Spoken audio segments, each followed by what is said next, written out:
And I like asking this question to people. And I challenge you to ask this to our Catholic friends, our Catholics on the campus, our non-Catholic friends. Why do you go to a particular church? Why do you go to this particular church? Catholics, why do you go to the Catholic Church? Protestants, why do you go to the Baptist Church? Or Methodist, or Presbyterian, or whatever? Why? And listen to their responses. I've asked many people, and it's incredible. I usually get the same responses. There's great music. There's a great preacher. There's good children's programs. There's good adult classes. There's wonderful ministries. They can't top this class, but they have good desserts. They can't top this class. And on and on and on. Trust me, you're going to hear this. But are those the main ingredients that we should be looking for in a church? These other components are wonderful, but are they the main ingredients? What are the main ingredients that we should be looking for? Truth. Okay, there's a biggie. Truth. Truth. Okay. Authority. Authority. Tradition. Okay, that's part of authority. Means of grace, which are the Sacraments. Sacraments. We need to be looking for the real things. Let me just give you a little example. Would you move to Cuba because it had white sandy beaches, warm weather, palm trees swaying in the gentle breezes, where you can drink tequila sunrises all day? Would you want to move to Cuba? No. It has all those wonderful things. Look at all the personal needs that Cuba would meet. Just think about it. Look at all the personal things that you get. You live a wonderful, fulfilling life because you'd feel fulfilled, right? No. You'd feel happy. What do you mean, laying on a nice white sandy beach, drinking tequila all day long? For the rest of your life? Sure. Oh. Look at all the great things it offers. Doesn't have any golf course. Oh, I don't know. What is the problem with that approach? He got my trouble anymore. So they can find him. You're not looking at the big picture. And a lot of people zero in on those white sandy beaches and drinking tequila sunrises all day long, right? You're zeroing in on your personal needs. Do you ever hear someone say, I'm going to the church because it meets my personal needs? You ever hear that? Wonderful, but is there not a bigger picture out there that we first have to look for? It's the same thing for, moving to Cuba. When you neglect the big picture, yeah, you can go there on white sandy beaches, but as Hank said, there's Fidel Castro, there's communism, there's all these other big things that go along with it. A lot of people think it's a me-oriented way of determining a church. Me, what I get out of it, But really, am I the ultimate authority to determine what's best for me when it comes to our spiritual lives? Do I have the authority? Do I have the knowledge? Do I have the understanding to make that decision? Well, there's a lot of people who do that. Well, yeah. A lot of people who do, but in reality, am I smart enough? Am I knowledgeable enough to know everything? What's best for me? I don't think so. Who is the only person that really knows what's best for you? God. Christ. So, that's the challenge. Focus on Christ and let's see what He says is good for us. And that's really the nature for this story here. What is Christ telling us? What's good for us rather than what we think is best for us. So let's just kind of recap the story.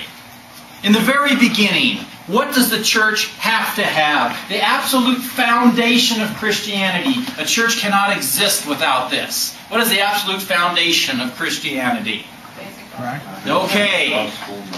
The basic gospel message. That has to be at the foundation of our church. at the church we're looking for, where Christ is proclaimed, knowing who Christ is, what He did for us, and what we must do to accept it. So it needs to teach Christ. Okay? Good. Now the next component teaches Christ. Then we learn something about Christ and His relationship to the church. What is that relationship? They're one. Okay?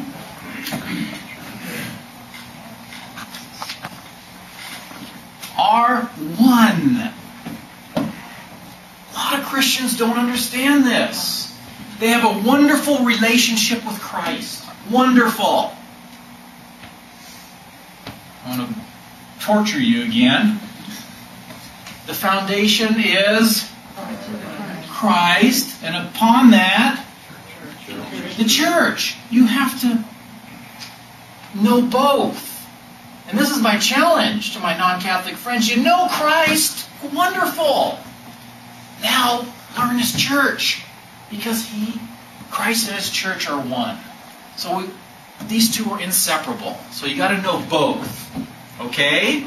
And what else did we learn in our ingredients?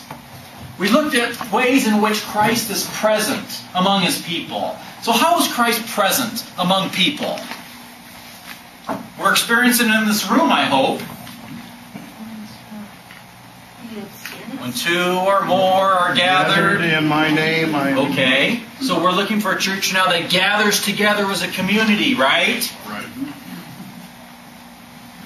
So,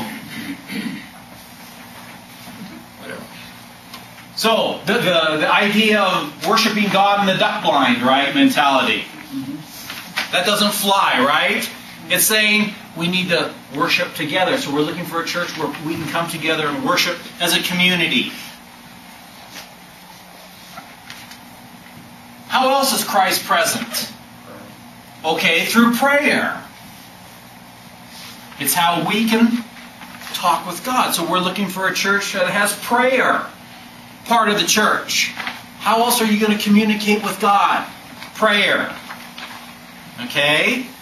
How else is Christ made present in the church? Scripture. Okay. Holy Scripture. This is God speaking to us. So we're looking for